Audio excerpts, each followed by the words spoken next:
Alright, so in this Algebra 1 video, Chapter 1, Lesson 6, we're going to talk about relations.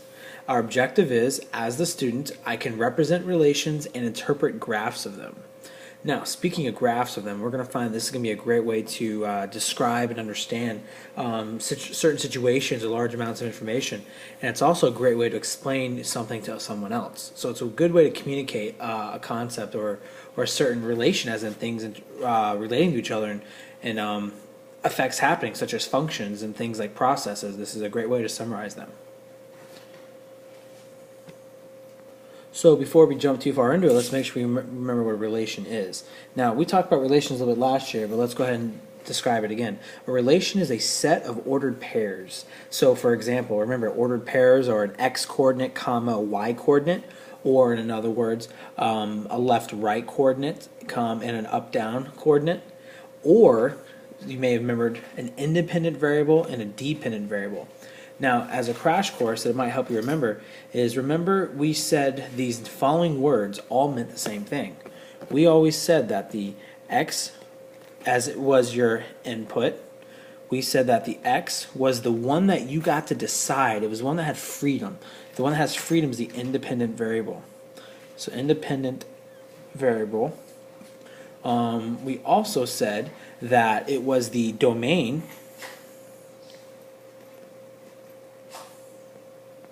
On the flip side, we said y was all the opposites. Y was the output. Y was the one that depended on the x. Y was the one that you couldn't get your output until you had your input. So because it depended on it, y was your dependent variable. I'm just abbreviating variable. And in the opposite of domain is y was the range. So all of these phrases, they mean the same thing. So if you remember everything in blue, x is the input, independent variable, domain. Hopefully that rings a bell, because remember we used to recite that last year to make sure we really sank those in, because if you know that, that's going to give you perspective on a lot of questions. So since x is also the left and right, like we mentioned up here with the ordered pair, and y is the up and down, that can help you remember which one's which too. Is y is your up and down axis, x is your left and right axis. So what we're going to do is we're going to use that, and you're going to need that for some of the questions where it's asking you what is the domain, what is the range and stuff like that, or the independent dependent variable. If you just remember which one is which, a lot of times it's pretty automatic. So as a crash course, also reminds you how to graph. Quick review: if you were to graph 3, 4. If you were to graph that, the 3 tells you to go to the right 3 times. Because remember, the first variable is your left, right. So 3 tells you to go right because it's positive. So we go 1, 2, 3 to the right. It says positive 4. Well, that's the up, down. So that means we're going to go up because it's positive. So 1, 2, 3. So 3, 4 is right there where that big blue dot is. That's an example of how to graph an ordered pair. Now, if you had 2, negative 3, 2 means go right 2. Negative 3, that means go down 2, 3. So it's going to be right there, and that's where 2, negative 3 is going to be. And then negative 3, negative 4, that means go left 3, 1, 2, 3, go down 4, 1, 2, 3, 4. So right here is where negative 3, negative 4 is going to be. So that was just like a quick crash course. You didn't necessarily have to draw that graph, just want to make sure you remembered how to graph properly. Now, a relation can be represented by a set of ordered pairs, such as what you see in blue. Now that we already know, we know what ordered pairs are. It can be represented by a graph. So I'll do that example, or something called a mapping. We'll get to that in just a second. You've seen mappings before, you just didn't necessarily know that's what they were called. Now, the example way of showing them as an ordered pair is already given in blue. So let's say, for example, we were given that relation, and sometimes it can be given to you as ordered pairs, sometimes as a mapping. Regardless, now to represent it as a graph, just press pause and make sure you remember how to graph these like we did in the previous video. That's really all you're doing. And if you're really good at graphing, you can almost skip this illustration, but I'm going to add it for you. So there's your graphing. So now a mapping. Let's discuss a mapping for a second. Now, when you have a mapping, notice I have these 2 little rectangular curved boxes. In a mapping, what you would literally do is you would just list your domain, which aka your input, list it in preferably ascending order, and do the same thing your output or your range. Remember, output, range mean the same thing. Now, once you have them in this order, you now are ready to go ahead and map them together. So that's what we're going to do. So we got to go from positive 1 to positive 2. So that means this 1 is going to map to that 2. Then we need to go from 3 to negative 2. So from this 3 to the negative 2. and then we need to go from -2 to 1. So from -2 to 1. And I know you may agree that, yeah, it looks a little weird having those not really in ascending order, having them in ascending order, they cross. Technically, you don't have to put them in ascending order on both sides. You just put them the way they would line up. But I just want to kind of make a point. It really doesn't matter what order they're in, as long as you see what goes to what. So that's what we mean by a mapping. And remember, like I said, for the mapping, the items on the left are your inputs, or your domains, or your x's, okay, or your independent variables. The things on the right are your outputs, or your range, or your dependent variable. Just remember, all those words mean the same thing. That's what we're talking about here. These are ways you can represent a relation. Now, I've come back to this slide for a moment because I want to make sure we emphasize another of your vocabulary words are independent and dependent variables. Hopefully they ring a bell from last year, but I just want to remind you, the independent variable is the independent variable is the one that you choose. It is the one that determines what the dependent variable is going to be. The independent variable has freedom, so it has freedom to choose, whereas the dependent variable depends on, we don't know what it's going to be until we know what the independent variable is, meaning our input, things like that. So that's, so the vocabulary moment makes you understand which one causes the other one, which one depends on the other one. So we've now talked about our first part of our objective. We've now talked about how to represent relations. This is really the only note you need for these in terms of representing relations. So they can be ordered pairs, graphs, or mappings. Or, technically, I just realized I left one out. They can also be a table. Now that's the one that we tend to take for granted because we've seen that one before, the input-output table. So that one should have been on my list. And in fact, I'm going to go ahead and squeeze it in. Or a table, because we could have represented this the same way. So I'm just going to fill that table out. So it occurred to me as I was listing them again that we left one out. Okay, so anyways, a relation can be represented ordered pairs, mapping, table, or graph. Those are all your options for representing a relation. We've now talked about representing it. That was our first objective. Now we're going to talk about our second objective. And remember, our second objective was to interpret graphs of relations. And this is the one you're going to like because it's going to be a little more real world. We're going to directly start applying it. Alright, so let's take a look at these two examples. I have one covered up. We'll do the first one first. In these examples, we're going to interpret the graph, and we're going to kind of make a sense of what's going on. And we'll start off with a few that hopefully make a little bit of sense. So let's take a look at example 1. In example 1, by the way, take the time to copy down this example, okay, and then briefly just describe what it is. You don't necessarily need to write this entire paragraph, but at least maybe take a moment to briefly describe it.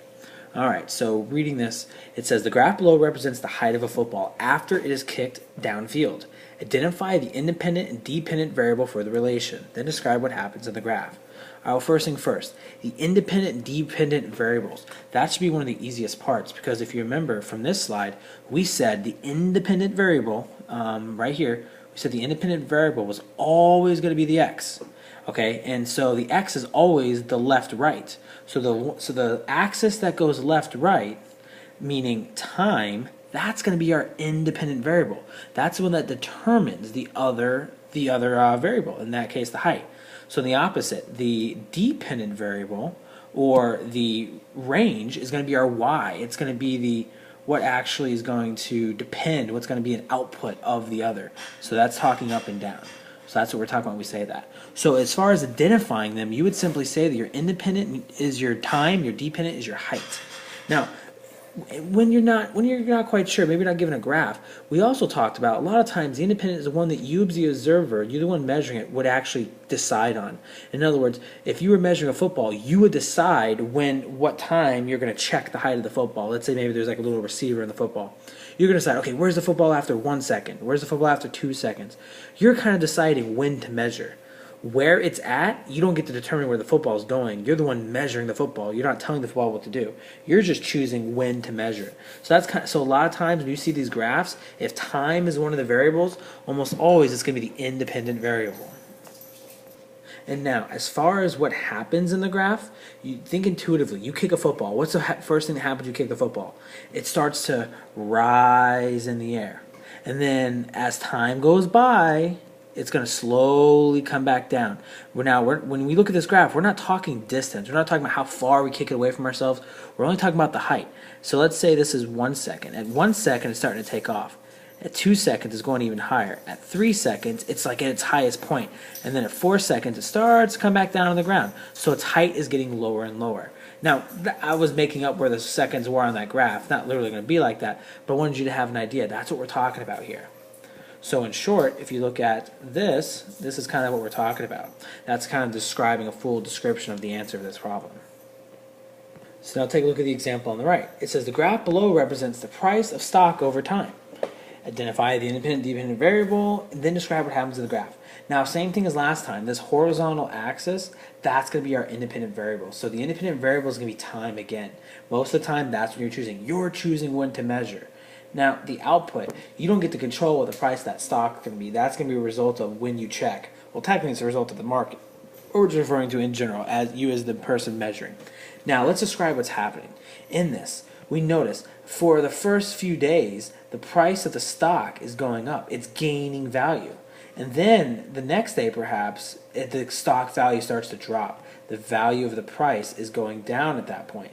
Now, after that, though, after the next few days, the price is steadily getting higher again, and then it drops back off again. And that's kind of what happens. If you guys know anyone who are generally business, they kind of watch the stocks in the newspaper or the news.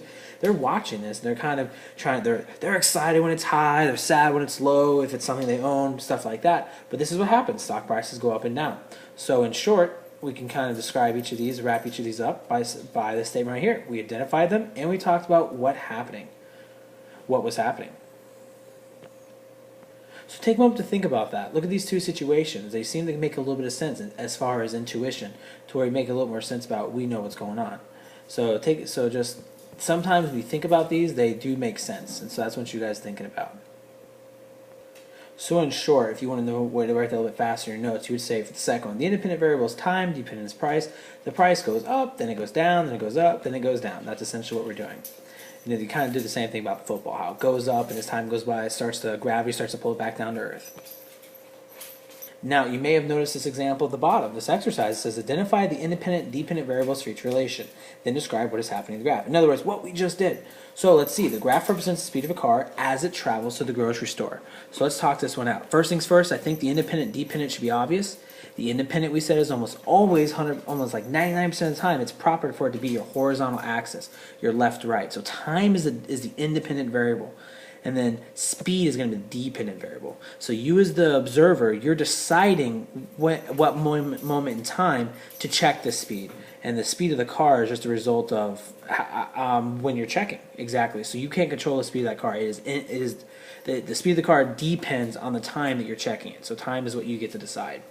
Okay, so anyways, so let's interpret what's going on in this graph. So what you'll notice is from this moment, from this time to this time period, that car speed is going up. Like they're increasing, so they're accelerating, they're speeding up. Maybe they just pulled away from the house. Now notice, from the second time period to that time period, the speed is steady. So the speed is steady because the height of the speed has not changed. So what that means is that car stopped accelerating. Maybe they were actually on the freeway or they're actually on the road and they were just cruising. They were just going the speed limit and they were just driving. And then as more time went by, the speed started going down. Maybe the car was coming to its destination, maybe it's coming to a stop sign or a stoplight. But that's what was happening in those situations. So in short, we're going to try to kind of quickly write that down so you can describe it in your notes. I do want you to have that graph in your notes though, so that you see what you're describing. Otherwise, it's not going to make much sense if you just have the answer written. Take a moment to sketch that graph. So I kind of showed you guys how to quickly describe what was happening. We listed the independent variable, the dependent variable, and then we said the car accelerates, then it stays steady as in it's cruising, and then it slows down. Let's take a look at a few more. And these few more, I want you to press pause, try them on your own first. If you need help with these last two examples, feel free to come back to this slide or hit rewind and talk about how we discussed it and look to see how we did here. But I want you to try these next ones on your own. Alright, so take a look at these last two examples. I want you to try them on your own. Most likely we're going to end the video at this point, but just give a chance to try these on your own first, then press play and see how you did. Alright, hit pause.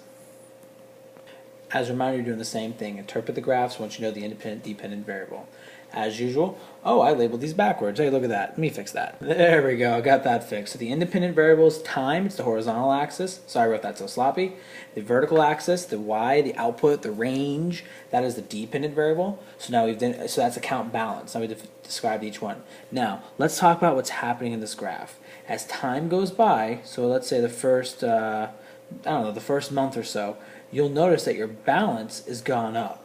Maybe you've deposited more money. Maybe you're accruing interest. We talked a little bit about interest earned last school year. We talked about interest. Don't worry about that. In other words, let's say you're depositing money, so the account balance is going up. And now from that time period to this time period, your money balance is not changing.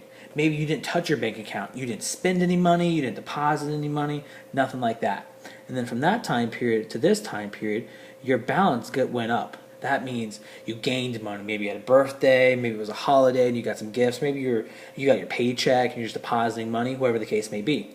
And then from there to there, your balance is gone.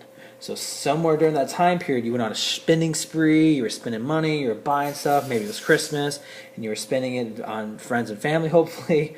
So this is what happened in this graph. So let's make sure we can list that in a quick way where you don't feel like you're having to write down too much. All right, the balance went up, so you deposited money, then the balance stayed the same, so there was no bank activity. Then you deposited money, and then you spent all of the money because it went all the way down to zero balance. And by the way, it started off with a balance. Maybe you only started keeping track of it in a month when you already had money in the bank, or maybe that was when you first opened up the account and you put money in it when it first started. That's what that beginning amount could be, why it's not at zero. So now if you haven't already done so, try the second one. Make sure you can write out and think about how to interpret this graph. So went ahead and labeled, as always, the horizontal axis is going to be your independent variable, so it's time again. You're choosing when to measure, and then the height is just a result of when you chose to measure. And it says this graph represents the height of the baseball after it's hit. Now, I want to start this kind of the way I finished that last one. Notice, at time 0, it actually has height. So it says after it's hit, so it means from the very instant when it first leaves the bat. But think about it. When it first leaves the bat or first touches the bat, it's already off the ground. You're not swinging your bat at the ground. You're swinging your bat in your strike zone. You're swinging it across your body. So this is essentially, imagine like this was the guy swinging the bat. That's his bat right there. So that's when he first hit the ball. So yeah, it kind of makes sense. It has a little bit of a height. And then the baseball initially rises a little bit as time goes by. The baseball rises, but then as time continues to go by, gravity takes over, and the height of the ball starts to come back down, and then it hits the ground. So that's what we're going to do when we describe what happened to this baseball in this graph. Get some of that out of your way. Alright, so now at this point we have now talked about representing relations. We talked about interpreting the graphs of relations.